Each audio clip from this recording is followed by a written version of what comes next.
Randolph of EZ QME Continuing Education, and welcome to this week's presentation.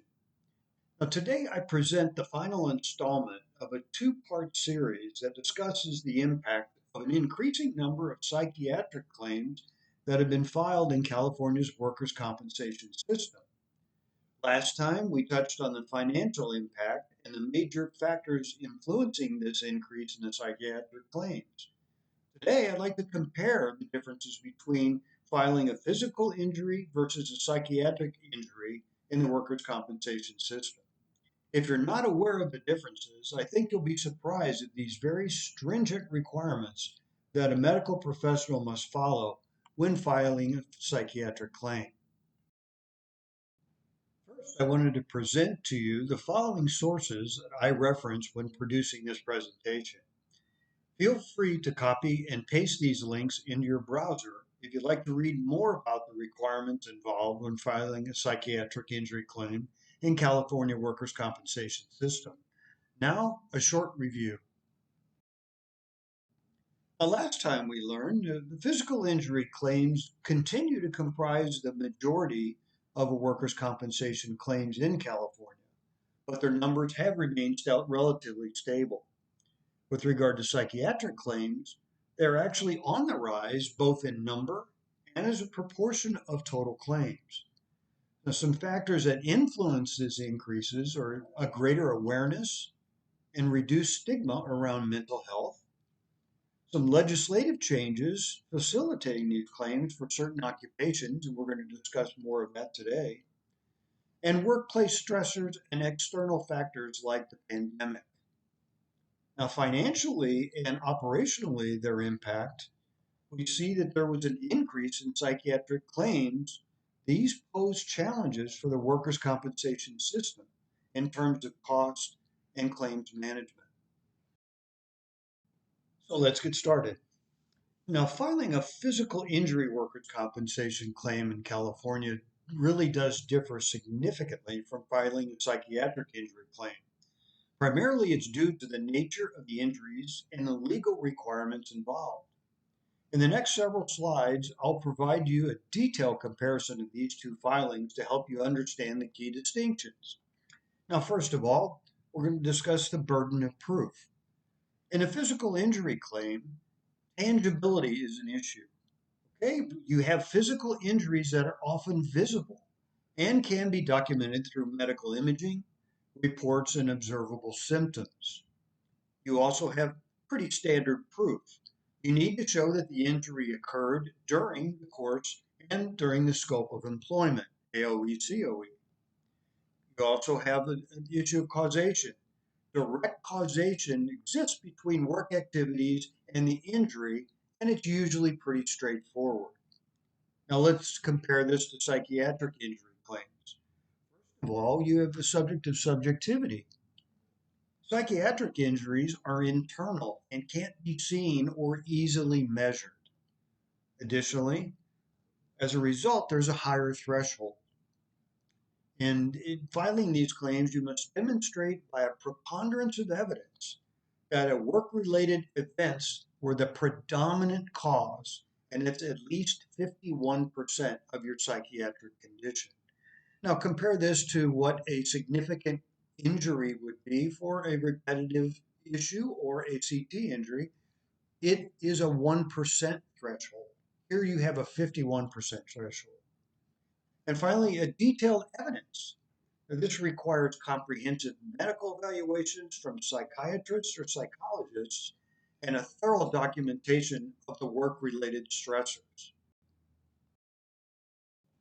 Now, when we discuss employment duration requirement, you'll see a significant difference here. In a physical injury claim, there is no minimum duration.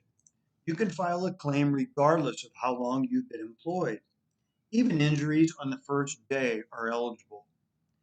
Versus a psychiatric injury claim, there's what they call the 6-month rule. You must have been employed for at least 6 months with the employer, but it need not be continuous. There are some exceptions that do apply if a psychiatric injury is caused by a sudden or an extraordinary event. So look at the substantial difference here. Now, are there any exclusion and limitations between the two in comparison? Well, first of all, in physical injury claims, it's a very broad coverage. And it means most of the physical injuries that occur at work are covered, barring any willful misconduct or intoxication. Now, in a psychiatric injury claim, there is a good faith personnel action involved here. And this means that the claims cannot be based solely on a legitimate, non discriminatory personnel action, like a demotion, termination, or a disciplinary action. Also, pre existing conditions in a psychiatric claim, if you do have a history of psychiatric issues, you must distinguish how work specifically aggravated your condition before there's any consideration for acceptance of this filing. Now, when we discuss the differences between causation and contributing factors with psychiatric versus physical claims, in a physical claim, there must be a direct link, and often a direct and immediate link between an incident, like a fall, and the injury, versus a psychiatric claim. And this also is in line with the burden of proof that we discussed before. They discuss this as a complex causation. And in fact, you must prove that the work stressors are more than half of the cause of the condition. There's your 50%, outweighing all other factors, personal life stress, genetic predispositions, etc. Okay, in this slide, we're going to discuss the medical evaluation process. And for us QMEs, this is where the rubber meets the road. Now, in a physical injury claim, comparing those to the psychiatric, the medical reports typically involve evaluations by physicians who document the physical findings, aka physical examination. Also, diagnostic testing, imaging studies, lab studies, and physical exams provide concrete evidence of an injury versus a psychiatric injury claim. First of all, there's a psychiatric assessment. This requires evaluation by a qualified mental health professional, often involving multiple sessions. Also, standardized testing. This may include psychological testing to substantiate the diagnosis, and a detailed history, where an in depth exploration of personal, medical, and occupational history is necessary. As you see, these three steps here in a psychiatric injury claim, in order for these to be filed, there are a lot of requirements here. In addition, a lot of time implemented in each of these requirements. Okay, we've discussed on the medical basis and the medical challenges, the difference between the two. Now let's discuss the legal and administrative challenges. First of all, the physical injury claims basically are processed much more smoothly. Generally, they're processed more quickly due to clear evidence and documentation that we discussed before. They're also less disputed. There are fewer disputes over the validity of an injury itself. Why? Well, because again, there's documented evidence of an injury actually taking place. Now let's compare that to a psychiatric claim.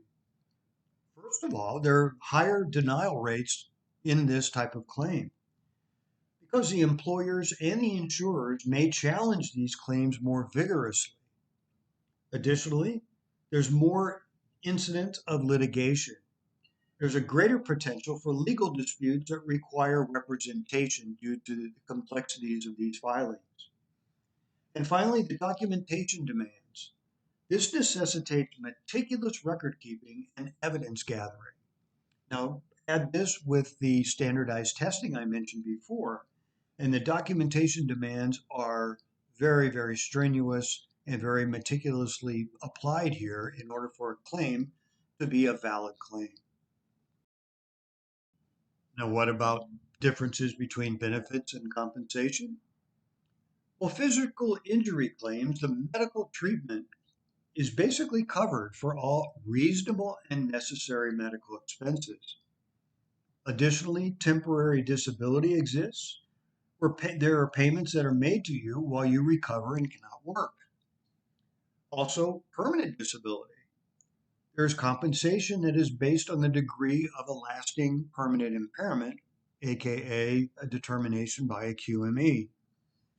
And also vocational rehabilitation that provides assistance if you can't return to your previous job.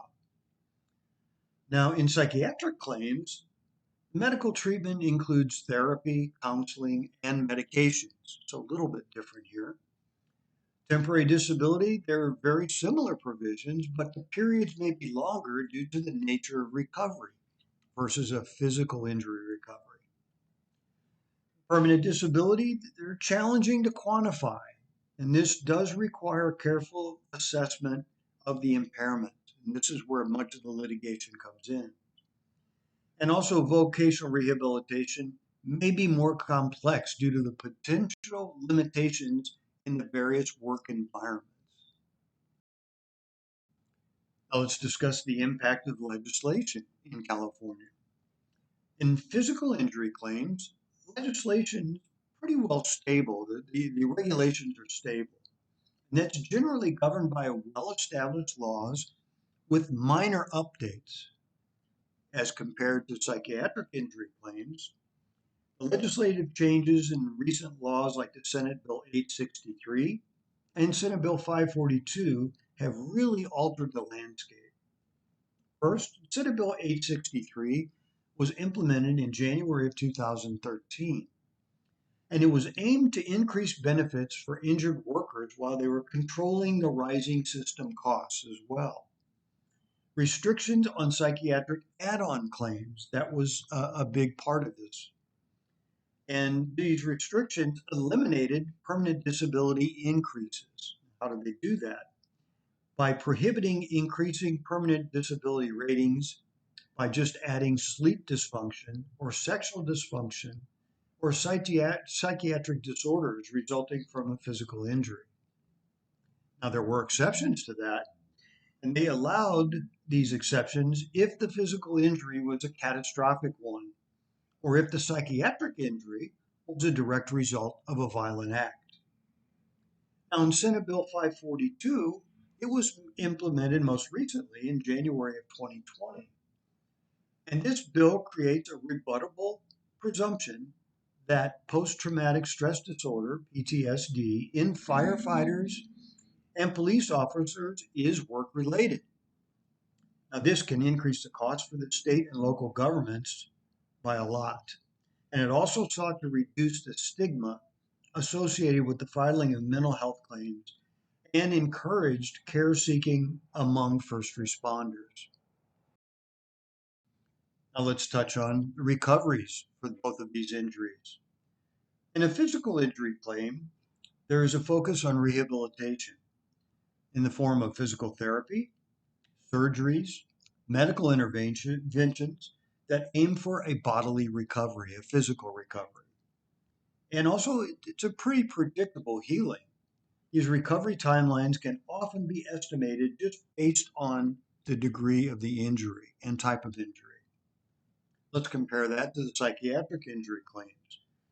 They do take a therapeutic approach, and their emphasis on mental health treatment, but it is less predictable in the mental health treatment.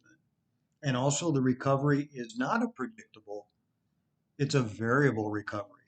Healing is highly individual and can be influenced by a number of factors. Okay, now, covering all bases, let's discuss the confidentiality concerns between the two types of filings. This has a lot to do with the HIPAA compliance that was implemented in the early 2000s as well. Now, the physical injury claims, standard privacy issues. Medical information is protected, but the physical injuries are sometimes more visible in the workplace, obviously, a broken arm, broken leg, cuts, scratches alike. Psychiatric claims, in comparison, there's a greater privacy sensitivity for those. There's also a stigma still existing surrounding mental health that may cause a concern for the individuals, either the employer, employees, or the injured worker. And there are legal protections that are aimed to maintain the confidentiality. And this does have to do with HIPAA compliance as well. Finally, as we're wrapping up this discussion, we have some other important information that I'll just say is our miscellaneous information here for us. There can be a combination of claims. Sometimes a physical injury leads to a psychiatric complication, for instance, depression after a debilitating injury. In these cases, the psychiatric condition may be a compensable consequence if it is directly resulting from the physical injury. Also, we have some employer responsibilities. For physical injuries, focus of the employer is on workplace safety, hazard prevention, and compliance with OSHA regulations.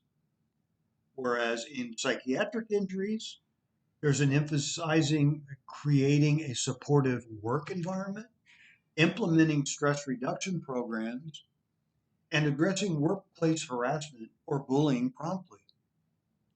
And finally, the statute of limitations. In physical injuries, there are typically you have 1 year from the date of the injury to file a claim. However, in the psychiatric injuries, the timeline can be much more complex. And this is from when you realized or should have realized that your condition was work related. So there is no hard statute like the 1 year statute for physical injuries. Very interesting. So, in closing, I don't know about you, but I did learn a lot about this subject, specifically psychiatric injuries versus physical injuries in the workers' compensation system in California. This eye opening two-part presentation discussed these psychiatric claims in the workers' compensation system. And today we focused the discussion on revealing the stark differences between filing of these two distinctly different types of claims. And more importantly, we discovered just another tool that is now available for an injured worker in California who seeks medical treatment. So, doctors, I'm Dr. Chris Rapoff. I wanted to thank you again for taking the time to join me in this presentation. Until next time.